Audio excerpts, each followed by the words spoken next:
These pilots are navigating over Iraqi airspace. Their job is to refuel US fighter jets as they continue their presence over Iraq and Syria. It makes some of the highest number of foreign troops in the Middle East.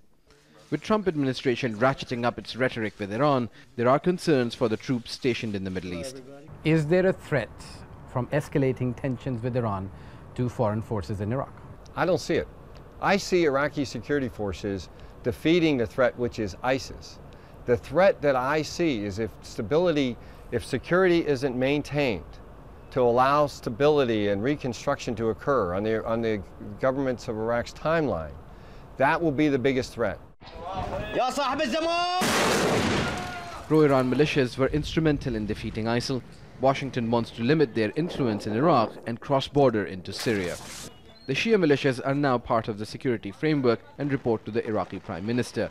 Last year, Asaib Ahl al-Haq militia threatened to attack US forces. This group is part of the Fatah coalition, which got the second highest seats in recent elections. As militias get more political prominence, the US military says it is ready to work with all shades of Iraqi forces. What comes into Iraqi security forces, we will support. It's not our decision, but we're here to help, and we'll help with our advice, and we'll help with resources if the government of Iraq, requests it. By 2007, there were 170,000 US troops in Iraq. That was at the height of sectarian violence after the US invasion. But their complete withdrawal in 2011 worked in the favor of hardline groups such as ISIL. I was here in 2010, and I felt that the Iraqi people, the Iraqi army had won a great victory, and that peace was there. It did prove not to be the case. Muqtada al-Sadr holds the highest number of seats. In a tweet, he said his views against occupation did not change, and he will work to rid Iraq of all foreign influences.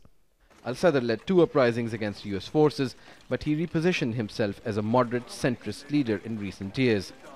There are demands for US troops to leave, but Sadrists also say that they need foreign trainers for Iraq's military.